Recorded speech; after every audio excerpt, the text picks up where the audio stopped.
Hi guys, welcome back to my YouTube channel. दोस्तों, जैसा आप जानते हैं नीट 2021 12 सितंबर को हो रहा था। उसी समय कहने का मतलब कि 12 सितंबर को ही 2:30 बजे के आसपास ये पता लग गया कि जो नीट का एग्ज़ाम था वो फाइनली क्या हो गया कि लीक हो गया। और कुछ छात्रों के पास उसकी जो सॉल्व कॉपी थी वो एग्ज़ाम ख़त्म होने से आधे घंटे पहले ही पहुंच गई। और छात्रों को जब ये जानकारी लगी तो उन्होंने एनटीए से ये कहा कि आप नीट को जो एग्ज़ाम था वो एक बार फिर से दोबारा लिया जाए, क्योंकि ये छात्र जो काफ़ी मेहनत से पढ़ के ये एग्ज़ाम दे रहे हैं और कुछ लोग पैसा देकर ही इस एग्ज़ाम को क्रैक कर लेना चाहते हैं और डॉक्टर बनना चाहते हैं। तो साथियों, जब ये नीट के एग्ज़ाम लीक हुआ इसके बाद से जो छात्र थोड़ा सा जो एक्टिव कम थे, नीट का एग्ज़ाम दोबारा हो या ना हो, लेकिन अभी ये छात्र जो हैं एक बार फिर से एक्टिव हो गए हैं। अब छात्रों के अलावा कि पेरेंट्स हैं वो भी एक्टिव हो गए। इसी को लेकर आज छात्र और पेरेंट्स ने मिलकर एनटीए को एक लेटर दिया जिसमें उन्होंने कुछ बातों का मेंशन किया है।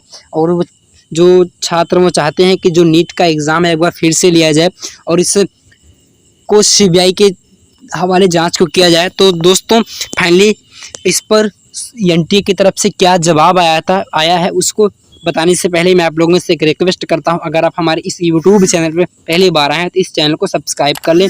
दोस्तों, आइए आपको बता देता हूं कुछ। सबसे पहले आइए मैं आपको बता देता हूं कि जो छात्रों ने एक 2 पेज का तो साथियों, इसमें जो छात्रों ने मेंशन किया है वो सबसे पहले इन्होंने ये सब्जेक्ट क्या है, किस लिए इन्होंने लेटर दिया है, उसमें ये लिखा हुआ है conduction of re NEET UG 2021 on later date. तो दोस्तों, ये जो लेटर है वो honourable director general NTA testing agency यानी नेशनल टेस्टिंग एजेंसी को दिया गया है। तो साथियों, इन्होंने इसमें कुछ बातों का मेंशन किया है कि इसलिए हम ये भी कहते हैं कि इसलिए भी आप जो नीट का एग्ज़ाम है दोबारा से करवाएं।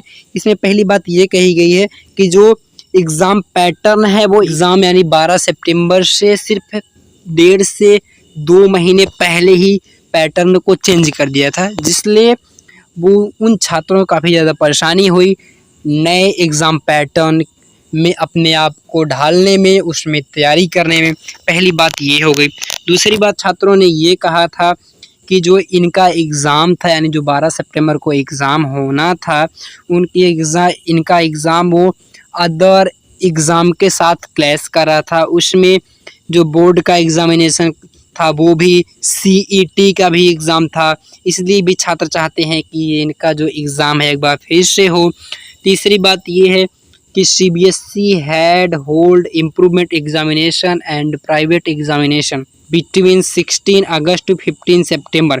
फिजिक्स 9 सितंबर को हुआ, मैथ 13 सितंबर को हुआ। तो छात्रों को काफ़ी ज़्यादा परेशानी हुई, इसलिए भी छात्र चाहते हैं कि जो इनका एग्ज़ाम है वो दोबारा से लिया जाए। चौथी बात इसमें ये कही गई है कि जो नीट का एग्ज़ाम हुआ था, जो इसमें चीटिंग हुई है, इसको राजस्थान में कुछ जगह पर मैंने भी बताया थोड़ी देर पहले ही कि जो चीटिंग हुई है, इसलिए भी छात्र चाहते हैं कि जो इनका एग्ज़ाम है वो फिर से लिया जाए। पाँचवीं बात इसमें क्या कही है छात्रों ने, ये मैं बताता हूँ। और साथ ही साथ उसमें छात्रों ने ये भी मेंशन किया है कि जो नीट का एग्ज़ाम है वो शाम के समय में रखा गया, यानी कब दोपहर 2 बजे से लेकर 5 बजे तक में रखा गया। इसलिए भी छात्रों को काफ़ी ज़्यादा परेशानी हुई, घर से दोबारा एग्ज़ाम सेंटर से घर जाने में काफ़ी ज़्यादा रात हो गई। तो जो एग्ज़ाम है इन सब को लेकर फाइनली छात्रों ने क्या किया कि एनटीए को लेटर लिखा और ये एनटीए से मांग की कि आप नीट एग्ज़ाम को दोबारा कंडक्ट करवाते हुए सीबीआई जांच की मांग करें, ताकि जो दोषी हैं इस नीट एग्ज़ाम स्कैम को लेकर उनको सख्त से सख्त सज़ा दी जाए और इन छात्रों के साथ एक न्याय संगत परिणाम मिले, ताकि जो छात्र काफ़ी ज़्यादा मेहनत से इस सीट को प्राप्त करने के लिए दिन रात मेहनत करते हैं और इस तैयारी को काफ़ी लगन से करते हैं। तो दोस्तों, फाइनली एनटीए की तरफ से, एनटीए के डायरेक्टर की तरफ से ये बयान आया है कि जो एनटीए का एग्ज़ाम है यानी ये जो नीट का एग्ज़ाम है दोबारा से कंडक्ट नहीं होगा और सीबीआई जांच को लेकर अभी तक इन्होंने कोई डिसीजन नहीं लिया है। तो दोस्तों, जहां तक मेरा मानना है कि जो एनटीए है वो सीबीआई जांच से इसलिए डर रहे ताकि इनका जो पोल है वो ना खुल पाए। तो दोस्तों, आपकी इसमें क्या राय है ज़रूर कमेंट के माध्यम से बताएं। मिलते हैं अगले वीडियो में। Thank you.